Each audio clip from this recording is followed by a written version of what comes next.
ओशो का सक्रिय ध्यान करने के बाद हमें कौन सा ध्यान करना चाहिए?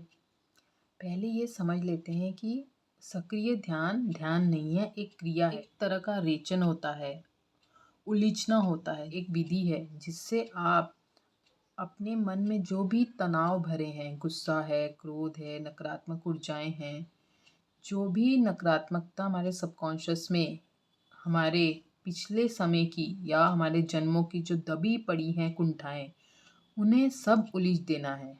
सक्रिय ध्यान वह सब तनाव को उलीचने की एक प्रक्रिया है। अगर कोई 2 से 3 महीने सक्रिय ध्यान कर लेता है तो वह 70 से 80% उसका काम हो गया। जो बचा हुआ काम है वह कोई भी ध्यान करके वह आगे बढ़ सकता है। जितने भी तनाव हैं, जितने भी नकारात्मकता है, जितना भी डिप्रेशन है, नेगेटिविटी है, वह सब आसानी से इस सक्रिय ध्यान से उलझ जाती है। जैसे ही आप 2-3 महीने सक्रिय ध्यान कर लेते हैं, आप अपने लिए रास्ता मार्ग ढूंढ लेते हैं, क्योंकि आपको एक क्लैरिटी दिखने लगती है। अब सक्रिय ध्यान होने के बाद कौन सा ध्यान हमने करना चाहिए? तो सक्रिय ध्यान होने के बाद एक तो आपका स्वभाव स्वच्छंद हो जाता है, एकदम तरोताज़ा हो उठता है।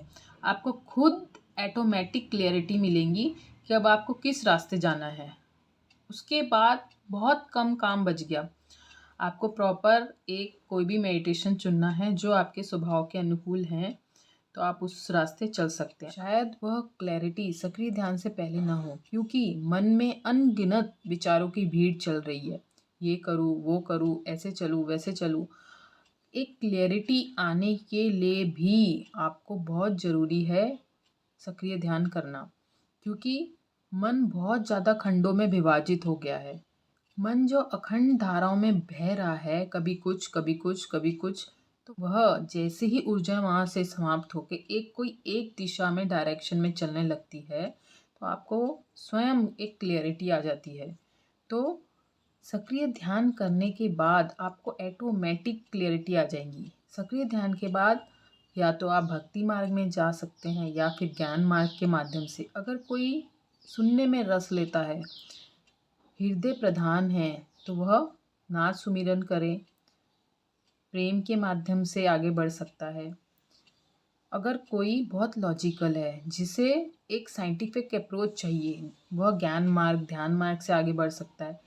लेकिन ध्यान देने लायक बात यह है कि अल्टीमेट सबकी मंजिल एक ही है।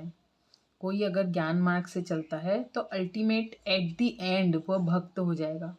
अगर कोई भक्त है तो वो एट द एंड ध्यानी हो जाएगा। तो इसमें कुछ ज़्यादा भेद नहीं है कि आप कैसे स्टार्ट करते हैं, लेकिन राइट डायरेक्शन से आप कैसे चलते हैं ये इम्पोर्टेंट है। यदि कोई सक्रिय ध्यान स्टार्ट करके बढ़ता है तो उसके तमाम तरह के डाउट क्लियर हो जाते हैं और वो ऑटोमेटिक राइट डायरेक्शन में आ जाएगा। तो आप सक्रिय ध्यान के बाद विपස්සना कर सकते हैं, नाद सुमिरन कर सकते हैं। अलग अलग ध्यान विधियाँ ओशो ने बताई हैं। सहज होने के लिए वैसे कोई विधि नहीं है, सहज होने के लिए कोई विधि नहीं है। ये सब क्रियाएं, प्रक्रियाएं और विधियां आपको सिर्फ सहज बनाने के लिए। जब आप अपने स्वभाव में सहज होने में जीने लगें, तब सब क्रियाएं, प्रक्रियाएं, विधियां सब अपने आप छूट जाती हैं। सक्रिय ध्यान बहुत जेट स्पीड से वर्क करता है। अगर हम सक्रिय ध्यान नहीं करते, ऐसे आप डायरेक्ट सालों सालों ध्यान करने बैठें तो आपको सालों लग जाएंगे वह छोटी सी चीज़ उलीचने के लिए। अगर मान लीजिए किसी ने बहुत सालों सालों गुस्सा करा है, तो उसके अंदर बहुत एक सबकॉन्शियस में, उसके माइंड में गुस्से के कई तरह की गांठें बन जाएंगी जो एट दी एंड बीमारी के रूप में बाहर आएंगी। अगर कोई सक्रिय ध्यान 3 महीने लगातार नॉन स्टॉप कर लेता है तो उसकी तमाम बीमारियां, शारीरिक, मानसिक और भावनात्मक, सब बाहर रिलीज हो जाएंगी। सबसे बेस्ट तरीका तो यही है, किसी की मत सुने, स्वयं अनुभव करें, स्वयं एक्सपेरिमेंट करें।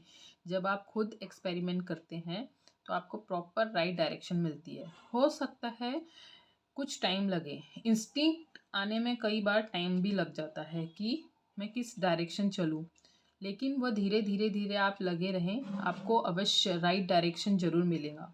तो सबसे इम्पॉर्टेंट है, शुरुआत सक्रिय ध्यान से करें। उसके आगे मार्क आपको ऑटोमेटिक मिल जाएगा। ये मेरा स्वयं का अनुभव है।